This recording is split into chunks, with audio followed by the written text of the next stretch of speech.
అధిష్టానం సరికొత్త వార్తల ప్రపంచం.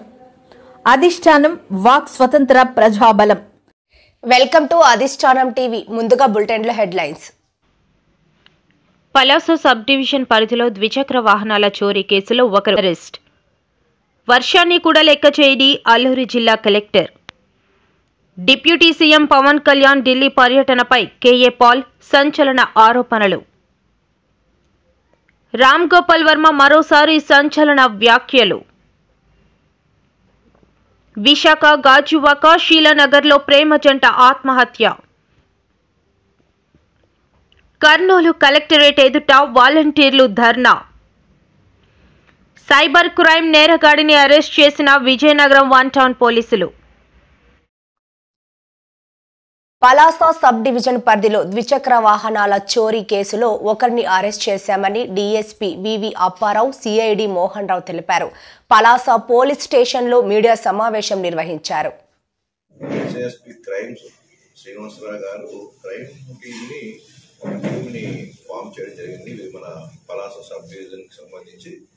ఈ క్రైమ్ టీమ్స్ ని కాశీబుగ్గా సిఐ గారు, అదేవిధంగా సోంపేట్ సిఐ గారు కూడా వీళ్ళు మానిటర్ చేసి ఈ వెహికల్స్ మనకి ఎక్కువగా దొంగతనాలు జరుగుతున్నాయి జిల్లాలో అనే దాని మీద ప్రత్యేకమైన ఒక నిఘా ఏర్పాటు చేసి ఒక వర్కౌట్ చేయడం జరిగింది.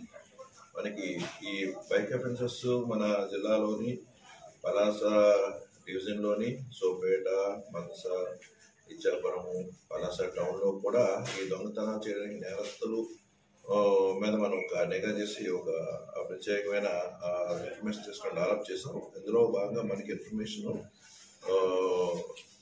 మన అనుమానిస్తున్న నేరస్తులని ఒక నేరస్తులు నిన్న మధ్యాహ్నం మునపాడు జంక్షన్ దగ్గర బైక్ వస్తుండగా కాశీబుగ్గా సిఐ గారు ఆ పార్టీతో ఆయన పట్టుకొని ఆయన్ని విచారణ చేయగా మనకి ఆయన ద్వారా సోంపేటలో 3 వెహికల్స్, మనసలో 2 వెహికల్స్, కాశీబుగ్గువి 8 vehicles, Tekkali 1, Srikakulam town 2 town 1 వెహికల్ని మనం రికవరీ చేయడం జరిగింది. మొత్తం 15 బైక్స్ మనం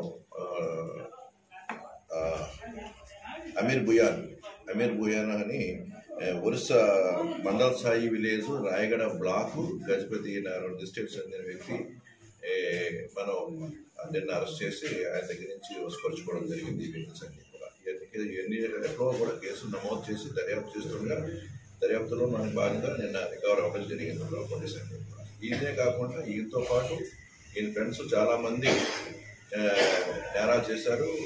రీసెంట్గా వీళ్ళతో పాటు వర్క్ చేసిన ఆయన రఘునాథ్ పాత్రో అని పర్లాకి. వర్షాన్ని కూడా లెక్క చేయని అల్లూరి జిల్లా కలెక్టర్. వర్షాన్ని కూడా లెక్క చేయని అల్లూరి జిల్లా కలెక్టర్. అల్లూరి జిల్లా సమగిరి పొర్లుబందలో నీరు ఆరోగ్య పథకం గ్రావిటీ ద్వారా వర్షం కూడా పట్టించుకోలేని జిల్లా కలెక్టర్. ప్రజా సేవే లక్ష్యం జిల్లా కలెక్టర్. జిల్లా కలెక్టర్ రాకతో గొందిపాకల పంచాయతీ గిరిజన ప్రజలు ఆనందం. 14 లక్షల రూపాయల నిధులతో విశాఖ జిల్లా నవనిర్మాణ సమితి ఆర్థిక సహాయంతో త్రాగునీరు పథకం జిల్లా కలెక్టర్ దినేష్ కుమార్ ప్రారంభించారు. ఈ సందర్భంగా సమగిరిలో సమావేశంలో త్రాగునీటి ఉన్న ప్రతి గ్రామంలో ఒక కమిటీ ఏర్పాటు చేసుకుని త్రాగునీటి పథకం సదుపాయం కల్పించుకోవాలని అన్నారు.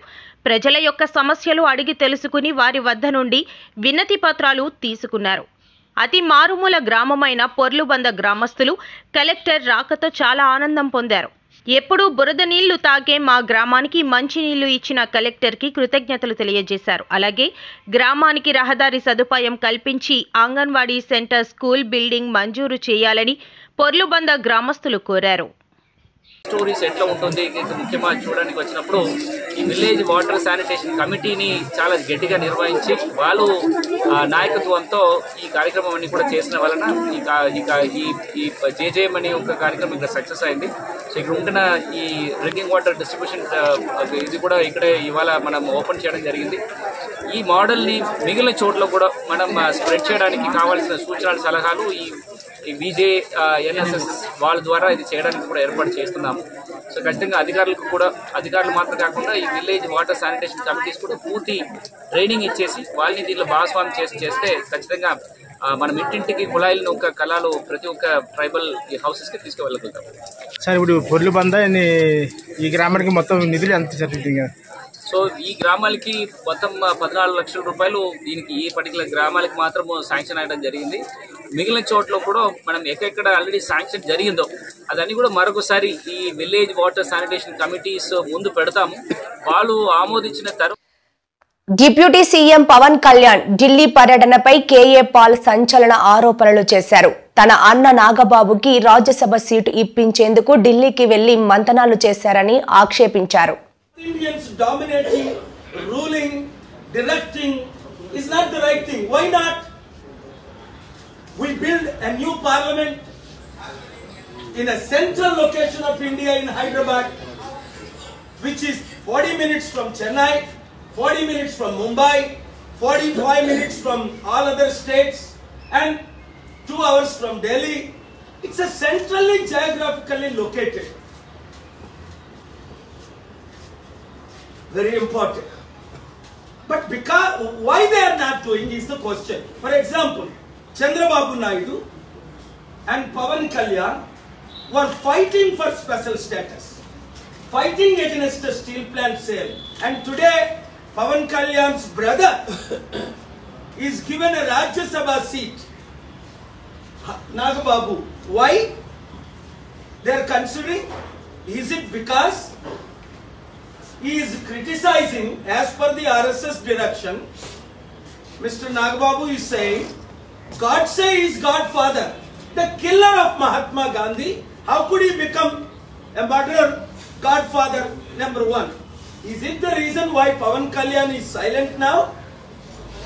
Not fighting for special status? Last Wednesday, I argued before the Honorable 17th Court in Andhra Pradesh, and the Honorable Justice Narendra Ji understood the facts, directed the Andhra Pradesh government, Chandrababu, Pawan Kalyan, Jagan Mohan Reddy Ji, as well as the national government, Modi Ji. They promised the special status, but they are not fulfilling it. They promised to protect the steel plant, but Pawan Kalyan has forgotten about the steel plant. All he is interested is now to be spokesperson for BJP,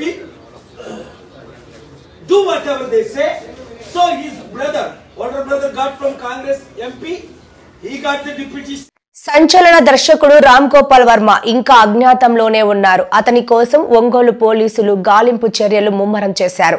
Telangana, Tamil Nadu రాష్ట్రాలకు ప్రత్యేక police బృందాలను పంపారు. అటు virtual విచారణకు అంగీకరించే అవకాశం లేదని పోలీసులు స్పష్టం చేశారు. అయితే దీనిపై రామ్ గోపాల్ వర్మ మరోసారి సంచలన వ్యాఖ్యలు చేశారు. అప్పుడు ఏంటంటే నేను ఎలా ఉన్నాను అనుకుంటే మీకు ఆనందం అనిపిస్తుందో అది మీరు అనుకోండి. అది ఈజీ కదా వర్మ గారు. అంటే మీరు ఎలా ఉన్నారో మేమేమనుకున్నాం అని పక్కన పెడితే, సో ఫస్ట్ టైం అరెస్ట్కి సంబంధించి వర్మ భయపడ్డాడు. అంటే పారిపోలేదనేది మీరు స్టేట్మెంట్ ఇచ్చారు. భయపడ్డారు, అందుకే యాంటిసిపేట్ బెయిలేసాడు. ఏంటో తెలుసుకోవడానికి బెయిలేసాడా లేదా భయపడి బెయిలేసాడా? పోలీసులు అరెస్ట్ చేస్తారు ఏం చెప్పలేదు మీడియాకు. అందుకోసమే పోలీసులు వచ్చింది దేనికోసమో తెలియదు, కానీ మీడియా అరెస్ట్ అనేది ఒక ప్రాపగండా సృష్టించింది అనేది వర్మ మాట. కానీ దాని వెనకాల భయపడి యాంటిసిపేటరీ బెయిల్ వేశారు వర్మ అనేది ఒక మాట. సో దీనికి సమాధానం ఏంటి? మీకు తెలుగు రాదో, నీకు బుర్ర లేదు, నాకు తెలియట్లా. నేను రాగానే ఇది ఒక్కటే చెప్పా. ఫస్ట్ మొత్తం పోస కూర్చున్నట్టు జరిగింది, నా కారణం ఏంటి అని చెప్పాక మళ్ళీ అడిగితే ఏంటి నేను చెప్పేది? యాంటిసిపేటరీ బెయిల్ రీజన్ చెప్పాను, అక్కడ జరిగింది ఏంటో చెప్పాను. పోలీసులు ఇంతవరకు నాకు టచ్లో కూడా రాలేదని చెప్పాను, 10లోకి రాలేదని చెప్పాను. మళ్ళీ అది అడిగితే ఏం చేయాలి? నేను నోటీస్కి రిప్లై ఇచ్చాను చెప్పాను కదండి. రిప్లైలో ఏమి ఇచ్చాను కూడా చెప్పాను. అండి ప్రతిదానికి స్ట్రైట్ గా మాట్లాడేటటువంటి ఆర్జీవి పోలీసుల విచారణకు సంబంధించి మాత్రం వెళ్ళలేదు. యాంటిసిపేటరీ బెయిల్ వచ్చింది, it's fine. At the same time పోలీసులు సెకండ్ టైం నోటీసులు ఇవ్వడానికి డెన్ వద్దకు వచ్చారనేది క్లియర్ కట్ సమాచారం. సెకండ్ టైం కాదండి, సెకండ్ టైం వేరే డేట్ ఇచ్చారు ఫస్ట్ అయిపోయిన తర్వాత. ఓకే, ఆ డేట్ లో నేను 10 o'clock నేను రిప్లై పెట్టాను, నాకు ఫర్దర్ టైం కావాలి, లేకపోతే వర్చువల్ గా వీడియోలో వస్తాను. ఓకే, ఎప్పుడు రాని ఫోన్ ఎందుకు స్విచ్ ఆఫ్ వచ్చింది? అది చెప్తున్నాను. ఓకే ఓకే, అది నేను చెప్పలేదు ఇందాక. నేను 2 o'clock వరకు నా ఫోన్ స్విచ్ ఆన్లో ఉంది. ఓకే, దాని తర్వాత ఇది వాళ్ళు వచ్చింది 10:30కి, 2 o'clockకి స్విచ్ ఆన్ చేసిన దానికి ఒక్కటి మీడియా వాళ్ళు విపరీతంగా అందరూ ఫోన్ చేసింది, ఏమైపోతుంది, పోలీసు ఎందుకు వచ్చారు, బ్లా బ్లా బ్లా బ్లా బ్లా. అది నా వర్క్ ఉంది. సెకండ్ రీజను, నేను యాంటిసిపేటరీ బెయిల్ చేసినప్పుడు దానికి ఒక 5 వేరే వాళ్ళు చేస్తున్నారు ఒకేసారి అన్న దాని మీద, దానికి ఎలాంటి స్కీమ్ అయ్యి ఉంటుంది, ఎందుకు చేస్తానని హరాస్ చేయడానికని ఆలోచించడానికి నాకు కావాల్సిన టైం దానికి నేను స్విచ్ ఆఫ్ చేశాను. అది ఎప్పుడైతే డెసిషన్ తీసుకున్నానో ఇమీడియట్గా స్విచ్ ఆన్ చేసి ఇక్కడే ఉన్నానని చెప్పాను. విశాఖ గాజువాక షీలానగర్ లో ప్రేమ జంట ఆత్మహత్య స్థానికంగా కలకలం రేపింది. షీలానగర్లో ప్రేమ జంట ఆత్మహత్య స్థానికంగా కలకలం రేపింది. వెంకటేశ్వర కాలనీలో ఎస్ఎన్ వినాయక్ లేవ్ అపార్ట్మెంట్ తెల్లవారుజామున అపార్ట్మెంట్ పై నుండి కిందకు దూకి ఆత్మహత్య చేసుకున్న ప్రేమ జంట అమలాపురంకు చెందిన పిల్లి దుర్గారావు, సాయి సుస్మితగా పోలీసులు గుర్తించారు. మృతుడు దుర్గారావు క్యాటరింగ్ నడుపుతుండగా మృతురాలు సాయి సుస్మిత ఒక ప్రైవేట్ కంపెనీలో సాఫ్ట్వేర్ ఉద్యోగిగా పనిచేస్తున్నట్లు స్థానికులు చెబుతున్నారు. 6 నెలలుగా అపార్ట్మెంట్లో ఉంటున్న పిల్లి దుర్గారావు వద్దకి అప్పుడప్పుడు అపార్ట్మెంట్కు వచ్చి మృతురాలు సాయి సుస్మిత వచ్చి వెళ్తున్నట్లు సమాచారం. పోలీసులు ప్రాథమిక వివరాలు వెల్లడించారు. మృతులు ఇరువురు మధ్య వాగ్వాదం జరిగినట్టు గుర్తించిన పోలీసులు ఇంట్లో గాజు గ్లాస్, టీవీ రిమోట్ పగిలిపోవడం పోలీసులు గుర్తించారు. మృతురాలు సాయి సుష్మిత కుటుంబ సభ్యులకి పోలీసులు సమాచారం అందించారు. మృతుడు ఫోన్ లాక్ అవ్వడంతో విచారణ చేపట్టిన పోలీసులు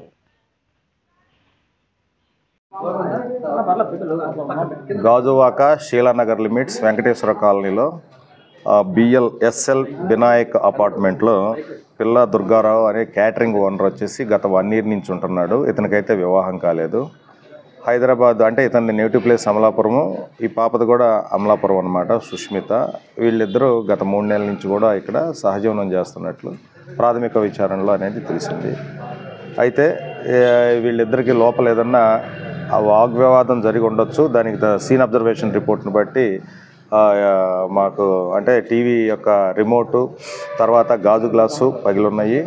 ఫర్దర్గా దీన్ని ఇన్వెస్టిగేషన్ అనేది ఫర్దర్గా అన్ని కోణాల్లో విచారించడానికి డాగ్ స్క్వాడ్, క్లూస్ టీమ్ని కూడా తెప్పించాము. ఇంతకుముందు ఒక 2-3 hours ముందు అయింది కాబట్టి విచారణ వాళ్ళ బంధువులు, తర్వాత ఫోన్ లాక్లో ఉంది. దీన్ని బట్టి మిగతా ఇన్వెస్టిగేషన్ కంప్లీట్ చేసి రేపటికల్లా మనకు దాదాపు అంతా తెలుస్తుంది. అమ్మాయి వాళ్ళకి అయితే ఫోన్ కాంటాక్ట్లోకి వచ్చారు. ఇంకా అబ్బాయి వాళ్ళు అయితే ఇంకా ఎవరు కాంటాక్ట్ చేయలేదు. సో కాంటాక్ట్ అయిన తర్వాత అబ్బాయి వాళ్ళ పేరెంట్స్ అందరినీ పిలిపించి దాని తర్వాత తదుపరి విచారణ చేపడతాం. సిపి సౌత్ గాజువాక ఈరోజు 5:52 మార్నింగ్ ఒక కాల్ వచ్చింది, 112 కాలు మా సిఐ గారికి. షీలానగర్లో వెంకటేశ్వర కాలనీలో ఇద్దరు మేడ మీద నుండి దూకి చనిపోయారని సమాచారం రాగా వెంటనే మా సిఐఎస్ఐ వెంటనే తక్షణం వచ్చి చూడడం జరిగింది. దాని మీద పరిశీలిస్తే వాళ్ళ పేర్లు పిల్లి Durgarao, 32 years, catering Ranga catering service ఆయన ఓనరు. అలాగే రాష్ట్రంలో వాలంటీర్ వ్యవస్థను కొనసాగించాలని, పెండింగ్ లో ఉన్న వారి జీతాలు వెంటనే చెల్లించాలని ఏపీ వాలంటీర్ అసోసియేషన్ ఆధ్వర్యంలో కర్నూలు కలెక్టరేట్ ఎదుట ధర్నా నిర్వహించారు. వందలాది మంది వాలంటీర్లు కర్నూలు అంబేద్కర్ భవన్ నుంచి కలెక్టరేట్ వరకు ర్యాలీ నిర్వహించి మాట్లాడారు.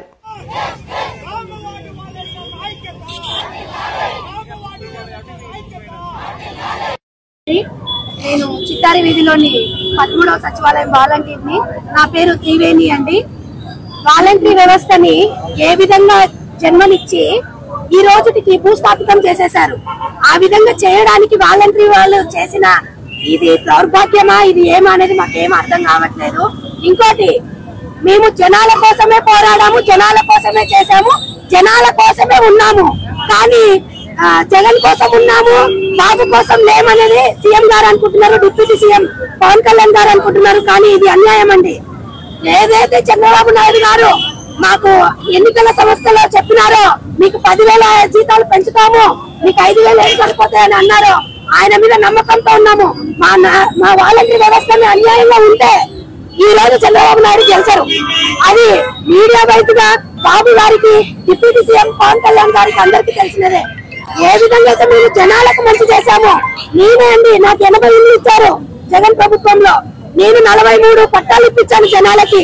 ఈ రోజు మీడియా ఇక్కడికి మీ సభా సమావేశం అయితే మీడియా మా దగ్గరికి వచ్చేది కాదు.